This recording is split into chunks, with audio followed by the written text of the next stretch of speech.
ไก่คอขึ้นมา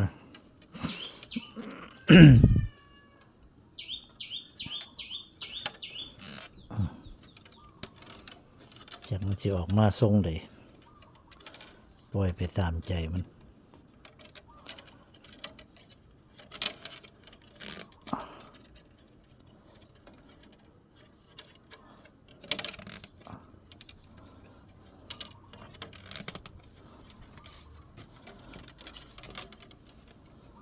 ไม่บดีมันเห็นยาก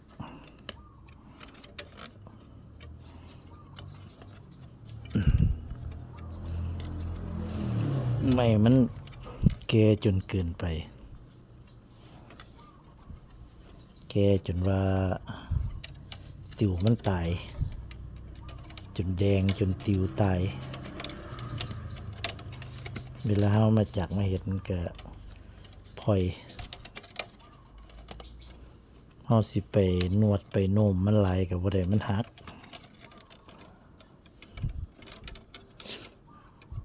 เดินต้องปล่อยตามใจมันสิเป็นจังไดก็ยามันขอตั้งแต่ว่ามันมีโกนใส่ ผู้เฒ่าโบราณเพิ่นแกยามันว่าจะมีโกนใส่เพิ่นว่า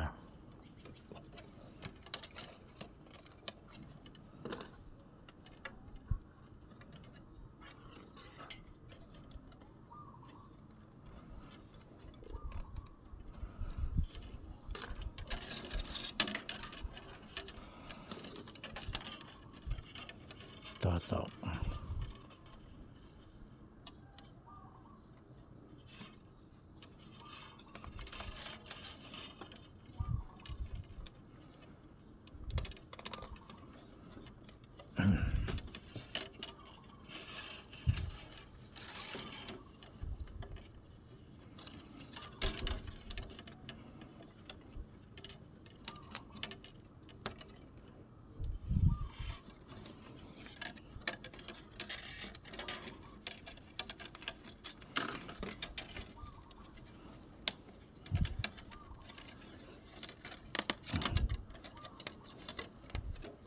จัดตอกสั่งนี่ก็ได้ระวังสีดึงแห้งแน่ก็หักพอยจัดตอกไว้ไม่สุดนี่เอาน้ำเพิ่นมานี่สิได้อยู่ประมาณ3 หน่วยแต่ว่าบางที่ก็สิได้3 หน่วยเดียวนี่แหละเหลือนั่นก็สิได้เอาไว้สารป่นหมูแบบว่าเฮาเอาไม้ปกติไม่ธรรมดามาเฮ็ด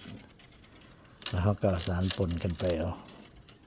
อาจจะไปสารแต่มันก็เป็นสิแล้วแต่ไม่สุดนี่สารเฮ็ดยาก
สารไปสิก็หักเดียออกมาละ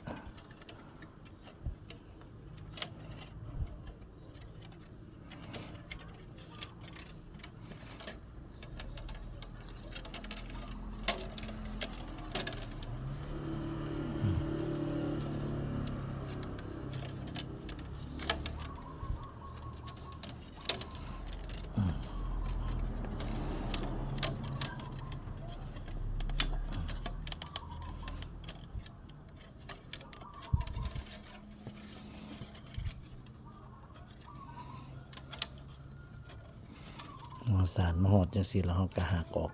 ตัวนี้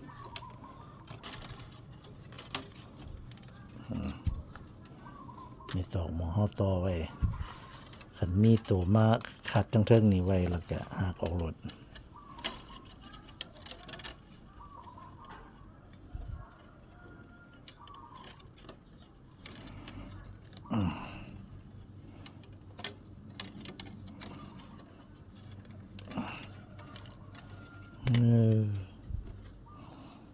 จังเบี้ยวทั้งหนึ่งเข้าทั้งหนึ่งออก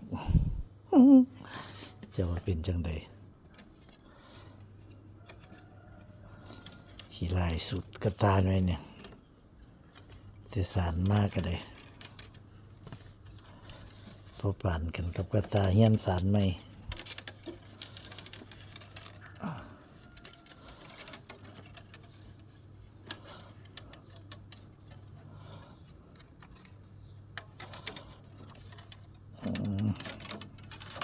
ว่าอย่างอยู่ตอกกะแข็งบ่เสมอน้ำกระสีดบ่อยากออกขีดน้ำใส่กัน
ไม่ตกก็ได้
เอาแม่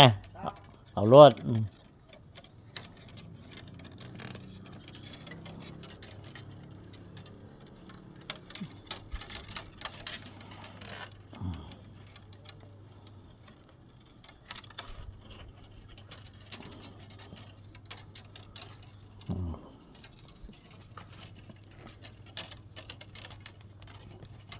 จบมันสิเป็นทรงใดบน ช่วงนี้สารไปเรื่อยๆซะกัน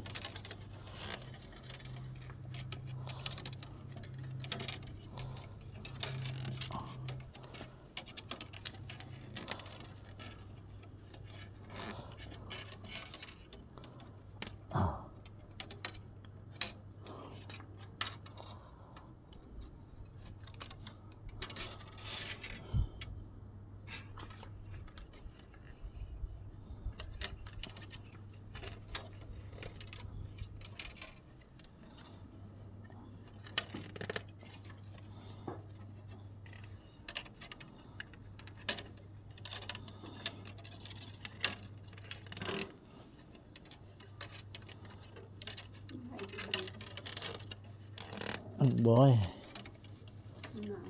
พักพักเลยยังกินบ่เทศบาล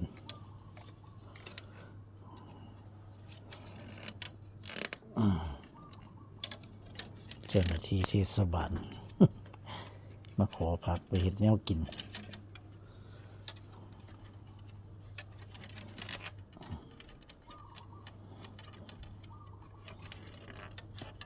จนลำหมองเขาต่อตอกนี่เขาก็เวลาเขาต่อไว้เรา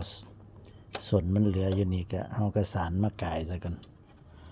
เขาสารก่ายมาไว้ขนาดเลยเขาก็หักออกเขาก็มาหักออกเลยคือหักกระพ่อยๆดอกแล้วก็แล้วสำหรับคลิปนี้ก็ให้เบิ่งซ้ำนี้ซะก่อนตอนจบมันสิเป็นจังใดก็ติดตามต่อไปเด้อพี่น้องเด้อกระตาเบี้ยวเพราะปานนี้หยัง เบี้ยวคักเบี้ยวแน่คลิปต่อไปก็ติดตามต่อไปสวัสดีครับ